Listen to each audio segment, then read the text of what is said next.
নজর রাখবো পরবর্তী সংবাদে। পৌষ সংক্রান্তি উপলক্ষে মৎস্য দপ্তরের কার্যালয়ে অনুষ্ঠিত হলো মকর সংক্রান্তিতে এবার বিশেষ মাছ বিক্রয় কর্মসূচি।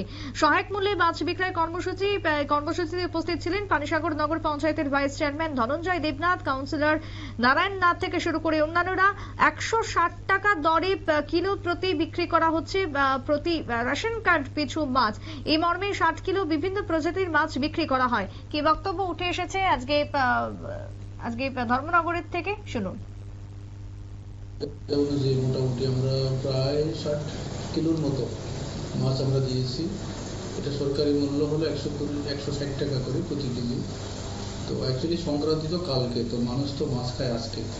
আসলে আমাদের গভর্নমেন্ট অর্ডার ছিল কালকের জন্য, কিন্তু এখানে মানুষের ডিমান্ড অনুযায়ী, লোকাল মানুষের চাহিদা অনুযায়ী আমরা আজকে মাছটা দিলাম, যাতে মানুষের স্বল্প মূল্যে অন্তত এই উৎসবটাকে একটু সুন্দরভাবে নিজেরা অনুষ্ঠিত করার জন্য যাতে তারা একটা সাপোর্ট পায়। তো সেই উদ্দেশ্য করে এটা দেওয়া আর কিছু না, মানুষ যেন একটু সরকারি মূল্যে একটু মাছ খেতে পারে। কি কি প্রজাতির মাছ রয়েছে এখানে? আমরা রুই আছে, জাপানি পুঁটি আছে, মৃগেল আছে কিছু, তারপরে সিলভার আছে, কাতলা আছে, এরকম মিক্সড মাছ আর কি। তো এটা কেজির নিচে হলে 160 টাকা করে কিলো। তো আমরা একদম মানুষও খুব উৎসুক, মানে খুব আনন্দের সঙ্গে তারা মাছ কিনে নিয়ে গেছে। তো পরিবার পিছু কত কিলো করে দেওয়া হয়েছে? আমরা প্রতি রেশন কার্ড পিছু আমরা 1 কেজি করে দিয়েছি।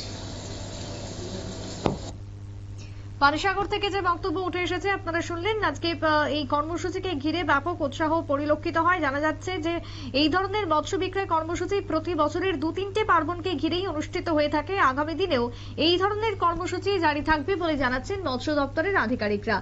আজকের পানিসাগরের এই কর্মসূচি ঘিরে ছিল ব্যাপক উৎসাহ। ছোট্ট বিরতির পর ফিরবো, সঙ্গে থাকুন।